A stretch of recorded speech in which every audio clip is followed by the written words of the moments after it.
Hello everybody, welcome back to 10 Minute Reviews. This is Freya, I'm Jason, and we're bringing you today's episode. As always, please hit those like and subscribe buttons. This is our little family channel, so we appreciate all the support we can get. And today I want to talk about what I'd almost consider a classic book, or at least from a classic author.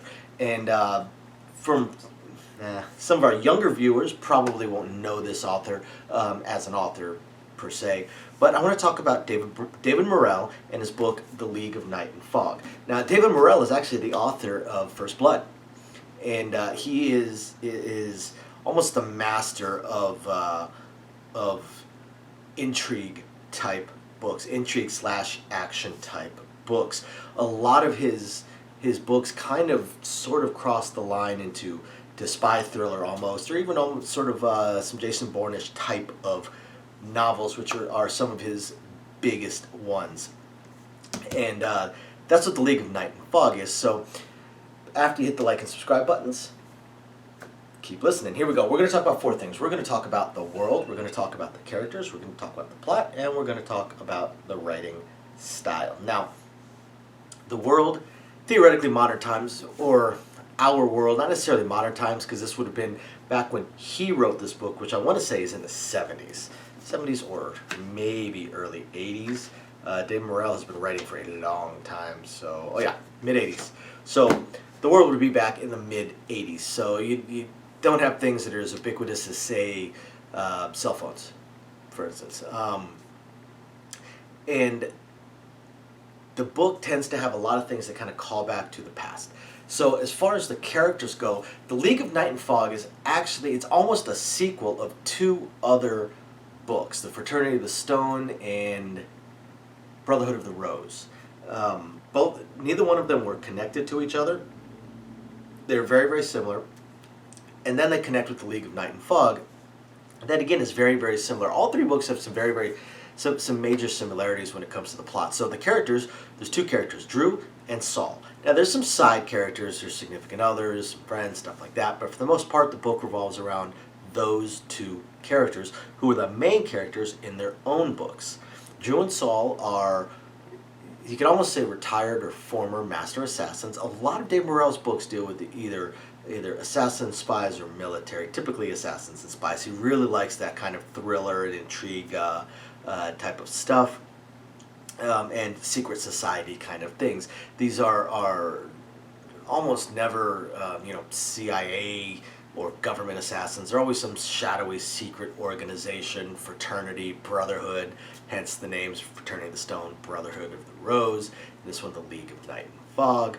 And both of them are, in many ways, they're very, very similar. Their original books were very, very similar, both assassins that got out of the life, got dragged back into it, and then that's what you get with League of Night and Fog. And I'm not going to go too deep into the plot here, but that's basically what we are looking at. We are looking at two guys who were highly trained assassins for private organizations, but highly, highly trained, like best of the best, Jason Bourne level assassins, crossed with, say, some John Wick there, because they're more, Jason Bourne was a spy in theory more than anything. Well, no, he was a little bit of both.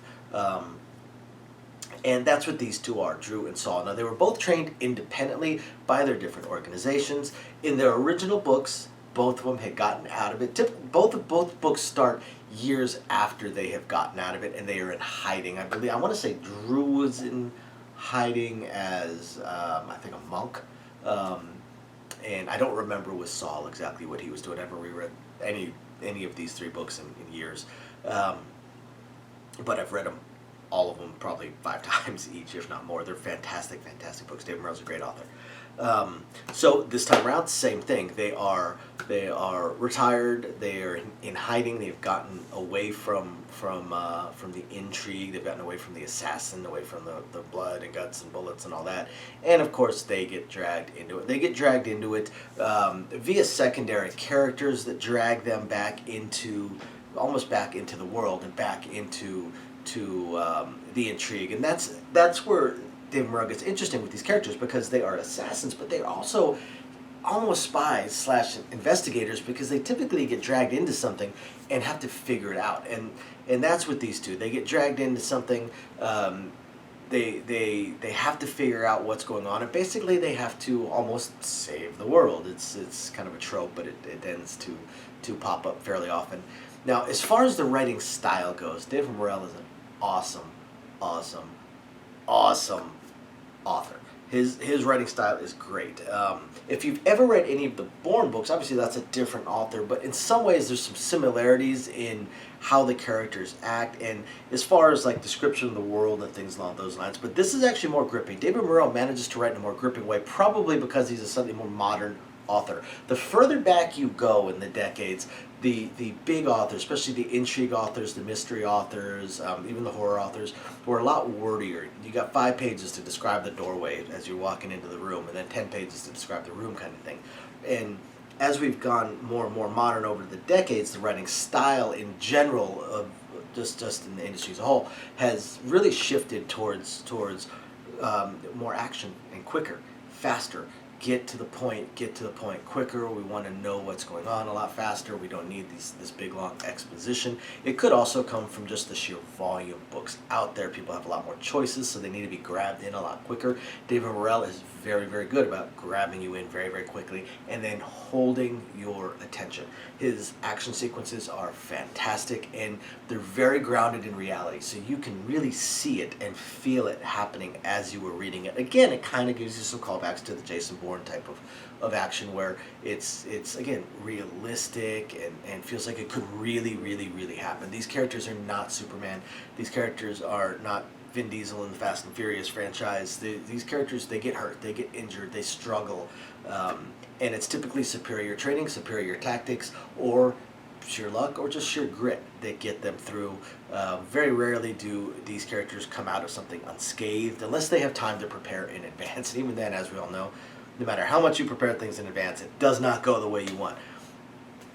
So if you guys like this kind of stuff, action, intrigue, thrillers, gotta look back.